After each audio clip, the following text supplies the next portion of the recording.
kulendi.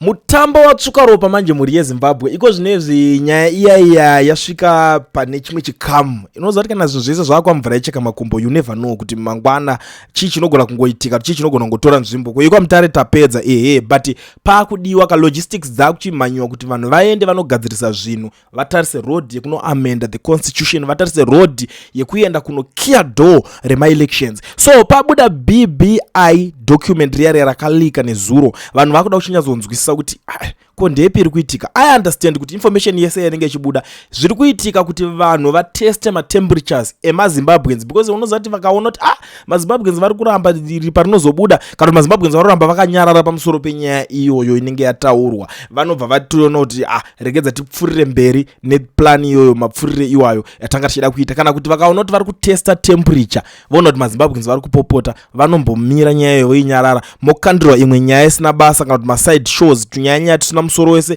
like tunyaya twana holiday vanenge vachiuya chingoti inini yashone uya nepfuti uzodaidai padheni pangu ndikudai kana kuti pobudikira umwe munhu achiti ningi uya uzodaidai kana kuti ningi ita kudai maitikire yavanongoita zvinhu aya marovera avanoita kana kuti masotera avanoita kuti vanhu mese muitese mudzoke mukanganwe izvezvo imwe side show yakatogadzirwa already inyaya yekusungwa kwevanhu vanga vaenda for 17 musi wa17 October demonstration year vanga vagara vatoenda vakati vari kuda kuenda kunosunungura nyika kunorwira nyika whatever zvavainga vafambira kuti vange vachinoita ikoko but vakatadziswa vakagarirwa vakabatwa iko zvinezvi munhu wese ari ngochema kuti vabudisei free ningi document riri important robva rangonzi twi rolika kuti vanhu variverenge varione. Now Mr. Ziyambi vari kutya kukomenda pamusoro penyaya iyoyi. In fact vari kutoramba vasuda kuzvinzwa nyaya dzacho vasikuda kuti vakwanise kukomenda kuti ndere chokwadi here ndere kunyeba here because chinhu ichi chiri kunzi chakanyorwa nana Jonathan Moyo saka vari kutaura kuti inini nyaya idzodzo kuti ndikomende chinhu chiri kunzi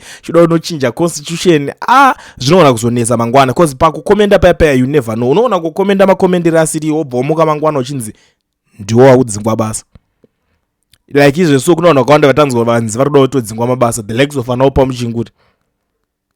muchinguri anzi ada kureplacewa naChristopher Mutsvangu the likes of Tino Machakaire panzi sedza pari kuya John Paradza kana kuti panouya Tungwarara tine vamwe vakasiyana vari ipapa pana July Moyo vese ava ana Love Mo Matuke vari kuda kureplacewa nana Owen Muda zvinhu zvokuti zvinenge zvichidiscusswa zvichirongwa kuti saka kana tikapedza apo todai so zvezvimaministers zveZANU-PF kana kuti ani we whatever anenge achishandira ikoko kuchinjwa kwawo nekudzingwa kwawo mabasa ende havana zvavanokwanisa kuzviita ende mimi maZimbabweans chero makangonzi ikangolika information isina nebasa reseyo ende chatinokwanisa kuita pamusoro pazvo isedza kungoseka kuti opa muchinguri takachitofunga kuti muri connected zvekudaro madodzingwa basa saka ni Ziyambi ndo zvimwe zvinhu zvaari kubva ataura kuti aiye neofisi yake haasi kukwanisa kunge achipindira nyaya iyoyo because pari kupisa kama iwe BBI nevanhu vaya vakaita sana Jonathan Moyo achinyora zvinhu zvese zvezviya ende vanhu vemuZimbabwe vanga vatokanganwa mhosva dzaJonathan ka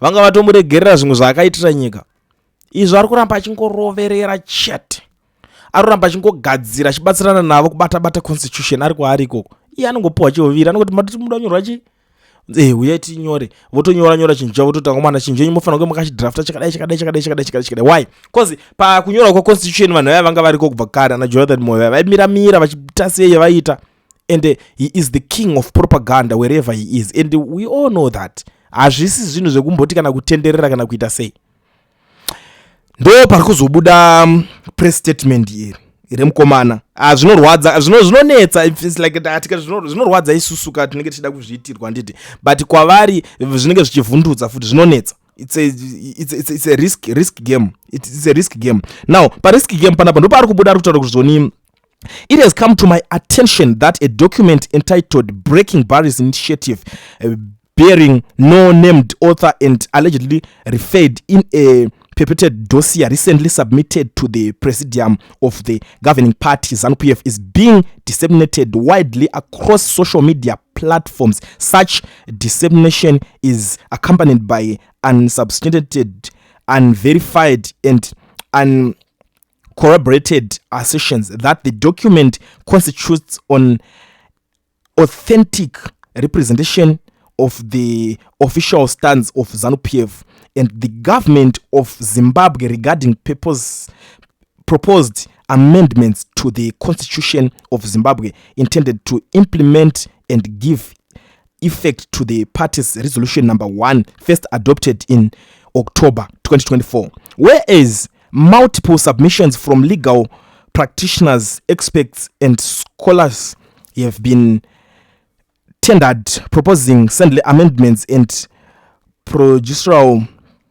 mechanisms for the implementation of the resolution, and submissions having been presented since November 2024, some directly to the party, others to parliament or any office, and whereas no determination has been rendered to adopt, endorse, and or advance any such proposals. My office is not able to comment on or verify the authenticity of the circulating document, which may in all likelihood be spurious, fabricated, or manipulated, particularly in light of the dubious source of its disclosure. Once the relevant authorities make a decision on the precise amendments to be made and the process for their enactment into law, the public will be approximately and transparently informed. Until then, and fascination or preoccupation with a document reportedly leaked from dubious sources and lacking a named author is a total waste of time and an unfortunate disservice to the national interest. In the meantime, the public is advised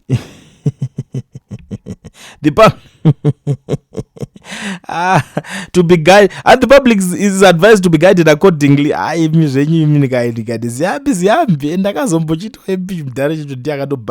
guys, ask no comment Ziyambi ari kutya. Basa ronongo dzingwa konzesa kuti isusu takanyora rubbish yo. Wakamira zani uchitiudza chinhu wakambonyorawo chisiri rubbish uri muofisi yakoyo.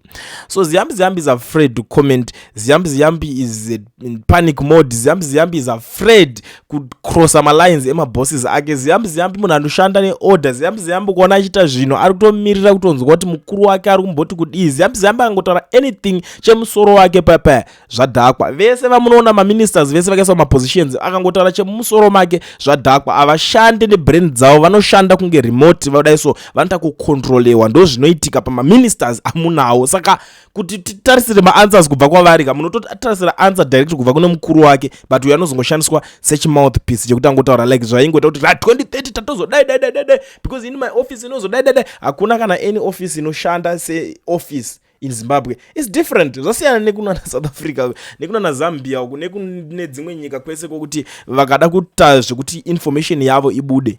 Vakada kuita zvekuti kana kuti zvinhu zvavo zvitaurwe, minister anotomira kutotaura nyaya yake saminister. But in Zimbabwe unotanga wamirira kuti vakuru vari kuti kudi woteerera matemperatures, unotonotaura nyaya yako kuvakuru onzi kuti kune situation yakadai ndiwo vanozokuudza matauriro nemapinduriro aunofanira kunge uchiita. Saka Ziyambi is afraid. Kana achiti tiri kunyeba adii kurikomenda, in fact ngaakomendeka. Kana achiti tiri kunyeba ngaataure zvinhu zvekuti zvemusoro make. Muone kuti anopedza 24 hours here asati asenderwa chitsamba chaicho chikanzi with immediate effect.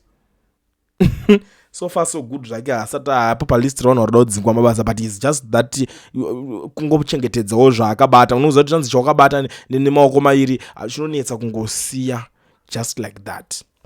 Ndonyaya iri panapa ndangondingwana ndakakubatira muri Zimbabwe without wasting much of your time. Ndangoti ndingogara ndaita se ndangokuzivisai pachivhidhivhidhi chenyu panapa. Hatidi nyaya dzinodarikira, tinotaura nyaya without fear or favor.